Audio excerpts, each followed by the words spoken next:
Hey, thank you so much for watching and listening, however you're absorbing some time together. Thank you for your time. I appreciate it. Of course, love to have you subscribe. Of course, be fantastic if you share this, give a thumbs up, like it. We're continuing our series on sheep, shepherd, and shams. And you think, what's a sham? Last week I talked about a pillow sham, but a sham can also be an impostor or a poser, somebody who's pretending to be something that they're really not. And so we were talking about basically John chapter 10, but last week we looked at some of the context. So we looked at the background that Jesus is answering. Actually, he's answering a question and continuing his thoughts with this answer, beginning through chapter 10, verses 1 through basically 21. And so this week, I want to talk about what I would call shams. If Jesus is our shepherd, that's what he says in John chapter 10, Jesus is our shepherd, so that implies that we are sheep. Now, just on a quick little side note, rabbit trail, appreciate that sheep are not super intelligent animals. Sheep are a little bit limited in their mental capacity. That's a nice way to say it. They're really quite stupid. And I personally, and I'm not trying to offend you, but personally, I take a lot of, it's a relief that I don't have to be that smart, that Jesus can be the shepherd, and I can just be a sheep that follows Jesus. I can trust Jesus. He's a good shepherd. He's kind. He's loving. The Lord is my shepherd. I shall not want. Read Psalm 23. That really, and for me, if I just know I'm just a sheep, I don't have to aspire to be anything more than who I really am, a sheep. I follow. Jesus leads. He puts out pasture. I mean, that's really, really simple and for me, it's a very soothing picture that I don't have to solve and fix everything. Jesus looks after all of my life. At the same time, though, Jesus talks that there are some shams, some impostors. And in these verses, it's interesting to look at the shams or the impostors. In chapter 10, verse 1 of John, Jesus says, anyone who comes in a different way than the door is a thief and a robber. Now, last week we looked at what does it mean to be a thief and a robber, and we learned the thief is a kleptomaniac. That's who it is in the Greek, klepto. That's where we get the word kleptomaniac. And a robber, actually in the Greek, and we talked about it, is lesteo. And it means to not only steal or rob, but it means to have violence and aggression and hostility, and very, very destructive. This is the same type of person who attacked the man on the road to Jericho in the parable of the Good Samaritan. And they left him, they attacked him, they stole all of his stuff and left him for dead on the side of the road. That's the lesteo. So it's not only that there's something being stolen, but this also, the second one is a very destructive and violent person who can be extremely hurtful. So anybody that comes in a different way than Jesus is a thief and a robber. So these are two shams. But then Jesus also says, if you continue on, in it's verse 5, Jesus says, the sheep do not follow the stranger, because they don't recognize the stranger's voice. So another impostor or sham is a stranger. This is somebody who is a foreigner, an outsider, unknown to the sheep. Another sham, and we're going to look at these kind of in a little bit more depth, is Jesus identifies the fourth one as the hireling in verse 12. So in this passage, 1 through 21, there's five shams. The thief is a sham, the robber bandit is a sham, the stranger is a sham, somebody who comes along, an influence, a voice that it's not recognizable. The hireling is somebody who's kind of just a placeholder. Jesus describes the hireling as somebody who's not the shepherd, not the owner of the sheep. He's just hired kind of for the moment. And when the hireling is a neutral person and not really invested in the sheep, is not concerned about the sheep, when the hireling sees, here's the last sham, the wolf.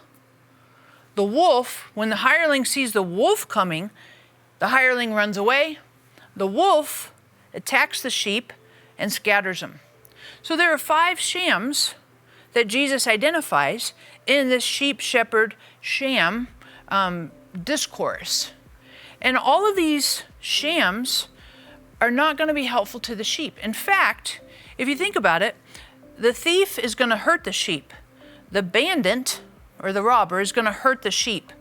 The wolf is going to hurt the sheep. So 3 of the 5 are detrimental to the sheep. 2, the stranger and the hireling, are neutral. They don't have an impact, positive or negative, other than the fact that they're not really going to stay and hang out and look after and care for the sheep. They don't have a vested interest or relationship in the sheep. But the other 3 are very hurtful and destructive. And they only have bad outcomes. They're only self-absorbed, what they can get out of the sheep, the benefit for themselves. And I bring this to your attention because, and Jesus talks about it in John 10:10, the thief comes to steal, to kill, and to destroy. I have come to give you life and life more abundantly. So when we think about this, you're like, well, this is really interesting. I never thought of those 5, so to speak, shams, those 5 persons or entities that participate and get around the sheep. If I am the sheep, Jesus is my shepherd, then it would be helpful for us, if you're a sheep like me, it would be helpful for us to think about these 5 shams. Because I would propose to you that I know for myself, I have listened, I have entertained, I have given time, I've put my attention. I want to say that Jesus is my shepherd. That's, it's kind of rhetorical. He's my shepherd, I'm his sheep. Of course, that's what I want. But in reality, I think maybe you're not too much different than me. I think that all of us, at various times in our life, various seasons, various occasions, we have put our attention, our focus, our listening on something that is not Jesus as our shepherd. And so you're like, well, I'm not really sure if that's true. I'm not really sure if that's accurate, Sarah. So, and I understand, because you're like, well, I follow Jesus' voice, and I don't listen to the stranger's voice. I'm not, I don't do that. But I want to say to you that the enemy of our soul, Satan, he is a liar, and his native language is lying. That's what Jesus says in John 8:44. The enemy of our soul, Satan, can come to us in sham clothing, like a wolf in sheep's clothing, right? And the enemy of our soul, he behaves as the thief, the bandit, the wolf, the hireling, the stranger's voice. And the way you can recognize the enemy working in your life is outcomes. You say, what do you mean by that? Well, let me ask you this question. Do you have anything in your life, any area or season or space in your life where you feel like something is missing, where there's deficiency, where there's inadequacy, where maybe there's insecurity? I would propose to you that sometimes the voices that we hear in our mind is the enemy's voice talking to us through things that happened to us in our past, voices from teachers, from friends, from experiences, sometimes voices from our parents. And the enemy speaks through those things, and we listen, we entertain, and then we behave from a place of scarcity, of insecurity, of inadequacy. We behave in an injured way. The enemy has come and attacked us and hurt us. We have trauma in our background, and because of the enemy working, we behave from that injury, from that deficiency, from the scarcity.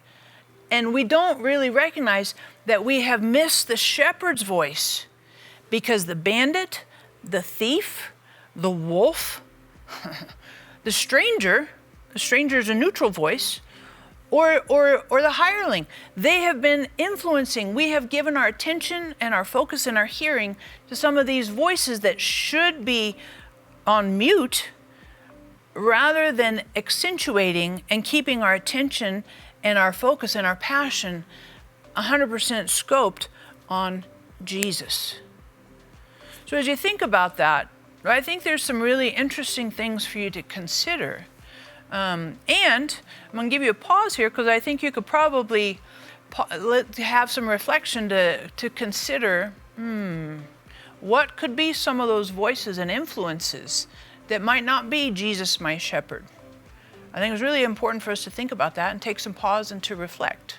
So thank you for subscribing. Of course, hit the notification bell right there. And here's a question I'd like for you to answer. What is your favorite activity to do outside? You're like, it's August. I don't want to be outside right now. Well, or whenever you listen to this, because you might be catching it at wintertime or whatever. But what do you like to do outside? What activity? No matter what the time of the year is, what's your favorite thing to do outside? So thank you for listening. Thank you for subscribing. And we have this amazing joke, which I know you're going to be like, woo! So here's a joke. How come the stadium got hot after the game? Because all the fans left. Stupid. I know, you're like, you really need to have different jokes. Well, that might be helpful. Thanks again for watching and listening.